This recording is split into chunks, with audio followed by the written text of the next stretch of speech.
আসসালামু আলাইকুম। পরিমিতি 16.2 অনুশীলনে 4 নম্বর প্রশ্নের সমাধান আমরা দেখব। এখানে একটি বর্গাকার মাঠের বাইরে চারদিকে 5 মিটার চওড়া একটি রাস্তা আছে। রাস্তার ক্ষেত্রফল 500 বর্গমিটার হলে মাঠের ক্ষেত্রফল নির্ণয় করো। এখানে মূল বিষয় হচ্ছে রাস্তার সহ আর রাস্তা বাদে। আমরা যদি এখানে লক্ষ্য করি বর্গাকার মাঠে, তাহলে আমরা বর্গাকার মাঠ যার 4 বাহু সমান বর্গাকার মাঠের যদি মনে করি বর্গাকার মাঠটি x মিটার, এর বাইরে 5 মিটার চওড়া একটি রাস্তা আছে। রাস্তাটা এইটাই মূল বিষয়, রাস্তা ভিতরে না বাহিরে। এই জিনিসটা জানলে সব থেকে সহজ হবে যে রাস্তা যদি ভিতরে থাকে তাহলে রাস্তা বাদ দেওয়ার প্রয়োজন পড়ে, রাস্তা যদি বাইরে থাকে তাহলে রাস্তা সহ লেখার প্রয়োজন পড়ে। আমাদের এই অঙ্কে দেখছি যে রাস্তা মাঠের বাইরে, তাই রাস্তা সহ, কারণ আমি যদি শুধু মাঠের ক্ষেত্রফল বলি তাহলে রাস্তা কিন্তু আমার সাথে আসতেছে না। কিন্তু রাস্তা যদি মাঠের ভিতরে থাকতো তাহলে শুধু মাঠের কথা বললেই কিন্তু রাস্তা সহ অটোমেটিক আসতো। তো মাঠের বাইরে চারদিকে এইখানে 5, এখানে 5, এখানেও 5, চারপাশে 5 মিটার চওড়া একটি রাস্তা আছে। এখন যদি আমরা সমাধানে আসি, মনে করি বর্গাকার মাঠের দৈর্ঘ্য, বর্গাকার মাঠের দৈর্ঘ্য কত? x metre. যখনই দৈর্ঘ্য প্রস্থ পাবো তখনই আমার ক্ষেত্রফল বের করা খরচ। অতএব বর্গাকার মাঠের ক্ষেত্রফল সমান বাহুর স্কয়ার অর্থাৎ x স্কয়ার বর্গ মিটার। এখন এইটা পাইছে হচ্ছে মাঠের। রাস্তার ক্ষেত্রফল কিন্তু আমার দেওয়া আছে, রাস্তার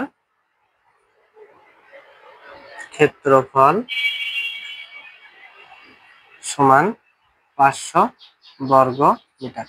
এই জায়গায় একটা বিষয়, সেটা হচ্ছে এখানে মাঠের ক্ষেত্রফল এইটা, রাস্তার ক্ষেত্রফল এইটা, এই দুইটা যদি আমরা অটোমেটিক এখন যোগ করি তাই কিন্তু রাস্তা সহ মাঠের ক্ষেত্রফল হয়।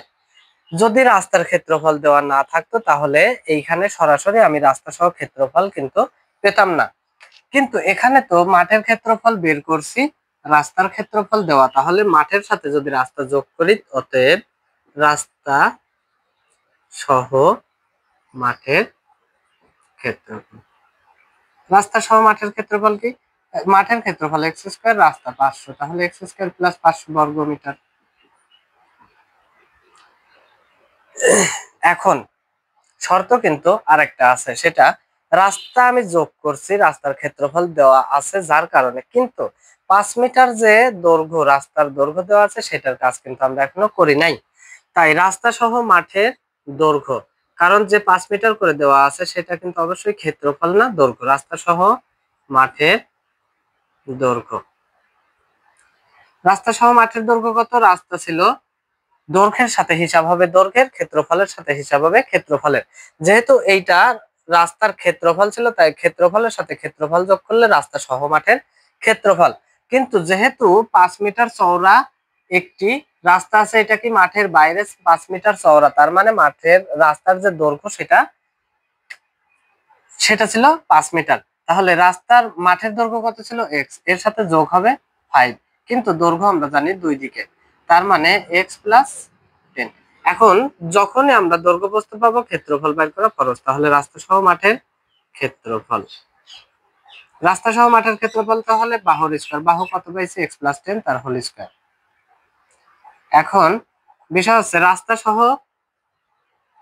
রাস্তা সহ মাঠের ক্ষেত্রফল এই একটা পাইছি, এই একটা পেলাম, তাহলে এই ক্ষেত্রফল সমান এই ক্ষেত্রফল, যেহেতু দুইটাই রাস্তা সহ মাঠের ক্ষেত্রফল, তাই এখানে লিখব যে শর্ত মতে বা প্রশ্ন অনুসারে x প্লাস 10 হোল স্কয়ার সমান x স্কয়ার প্লাস 500, বা a প্লাস b হোল স্কয়ারের সূত্র ফেললে a square plus 2ab plus b square সমান x স্কয়ার প্লাস 500, বা x স্কয়ার প্লাস 10 দুগুণ 20x plus 10 10 100 minus x square minus 500 সমান 0।